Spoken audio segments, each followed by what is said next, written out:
Part 2 of All These Things Added by James Allen. The Heavenly Life. The Might of Meekness. The mountain bends not to the fiercest storm, but it shields the fledgling and the lamb, and though all men tread upon it, yet it protects them, and bears them up upon its deathless bosom. Even so it is the meek man who, though shaken and disturbed by none, yet compassionately bends to shield the lowliest creature, and though he may be despised, lifts all men up, and lovingly protects them. As glorious as the mountain in its silence is the divine man in his silent meekness. Like its form, his loving comparison is expansive and sublime. Truly his body, like the mountain's base, is fixed in the valleys and the mists, but the summit of his being is eternally bathed in cloudless glory, and lives with the silences. He who has found meekness has found divinity. He has realized the divine consciousness, and knows himself as divine. He also knows all others as divine, though they know it not themselves, being asleep and dreaming. Meekness is a divine quality, and as such is all-powerful. The meek man overcomes not by resisting, and by allowing himself to be defeated, he attains to the supreme conquest. The man who conquers another by force is strong. The man who conquers himself by meekness is mighty. He who conquers another by force will himself likewise be conquered. He who conquers himself by meekness will never be overthrown, for the human cannot overcome the divine. The meek man is triumphant in defeat. Socrates lives the more by being put to death. In the crucified Jesus the risen Christ is revealed, and Stephen in his stoning defies the hurting power of stones. That which is real cannot be destroyed, but only that which is unreal. When a man finds that within himself which is real, which is constant, abiding, changeless, and eternal, he enters into that reality and becomes meek. All the powers of darkness will come against him, but they will do him no hurt, and will at last depart from him. The meek man is found in the time of trial. When other men fall, he stands. His patience is not destroyed by the foolish passions of others, and when they come against him, he does not strive nor cry. He knows the utter powerlessness of all evil, having overcome it in himself, and lives in the changeless strength and power of divine good. Meekness is one aspect of the operation of that changeless love which is at the heart of all things, and is therefore an imperishable quality.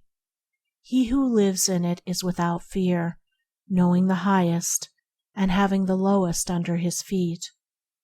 The meek man shines in darkness, and flourishes in obscurity. Meekness cannot boast, nor advertise itself, nor thrive on popularity. It is practiced, and is seen or not seen. Being a spiritual quality, it is perceived only by the eye of the spirit.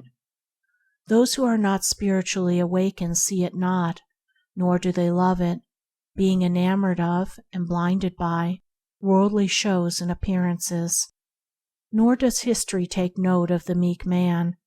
Its glory is that of strife and self-aggrandizement. His glory is the glory of peace and gentleness. History chronicles the earthly, not the heavenly acts. Yet though he lives in obscurity, he cannot be hidden. How can light be hid?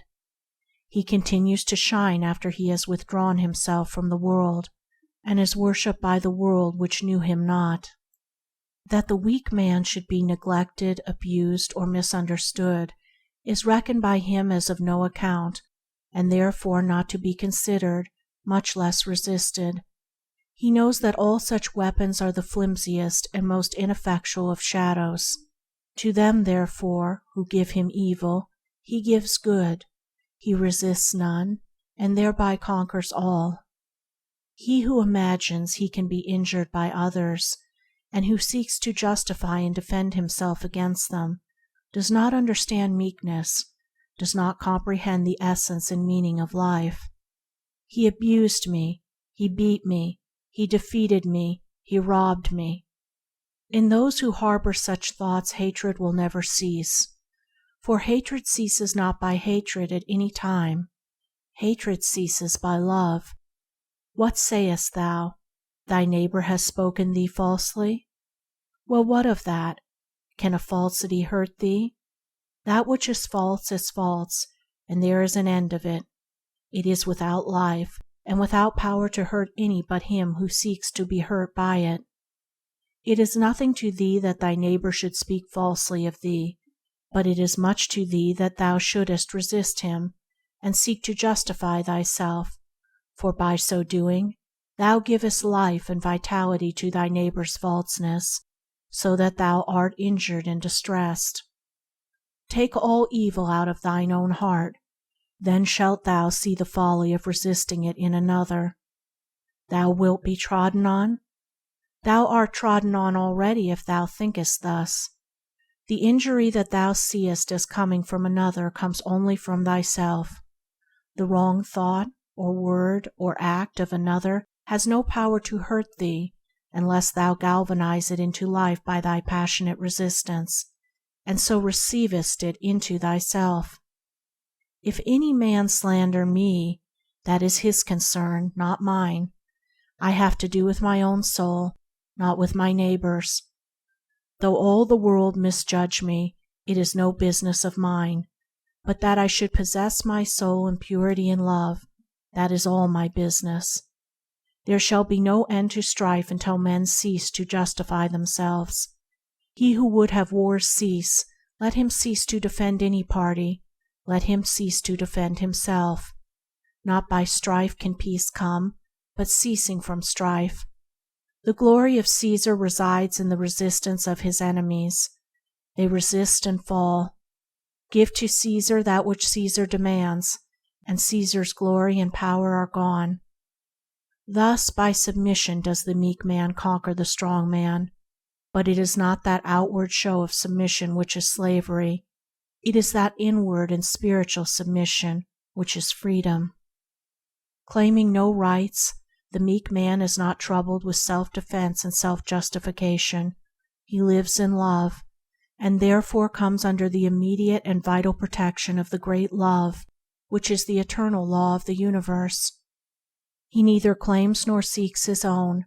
Thus do all things come to him, and all the universe shields and protects him.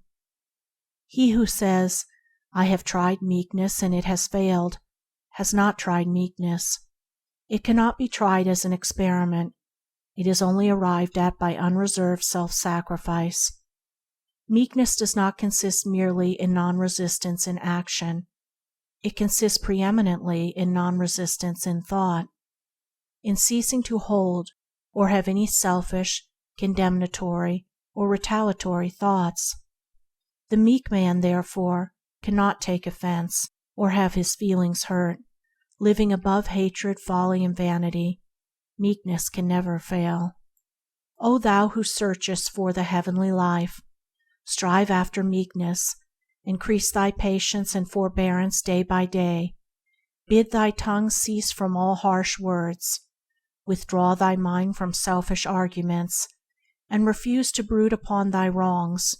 So living, thou shalt carefully tend and cultivate the pure and delicate flower of meekness in thy heart, until at last its divine sweetness and purity and beauteous perfection shall be revealed to thee, and thou shalt become gentle, joyful, and strong. Repine not that thou art surrounded by irritable and selfish people, but rather rejoice that thou art so favored as to have thine own imperfections revealed to thee, and that thou art so placed as to necessitate within thee a constant struggle for self-mastery and the attainment of perfection. The more there is of harshness and selfishness around thee, the greater is the need for thy meekness and love. If others seek to wrong thee, all the more is it needful that thou shouldest cease from all wrong and live in love.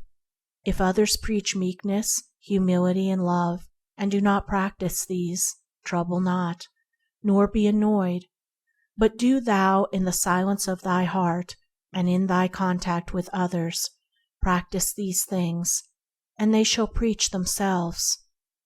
And though thou utter no declamatory word, and stand before no gathered audience, thou shalt teach the whole world.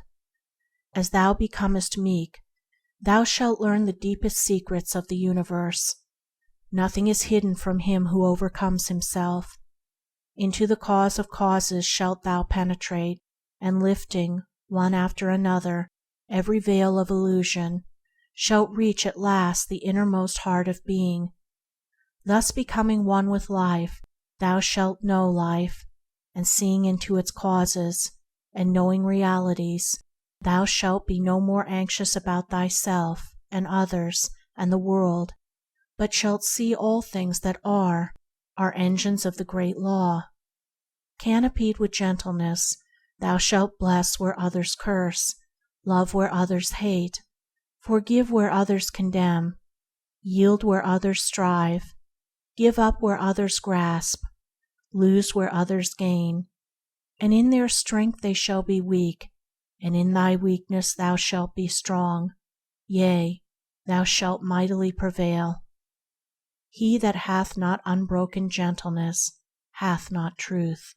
Therefore when heaven would save a man, it enfolds him with gentleness.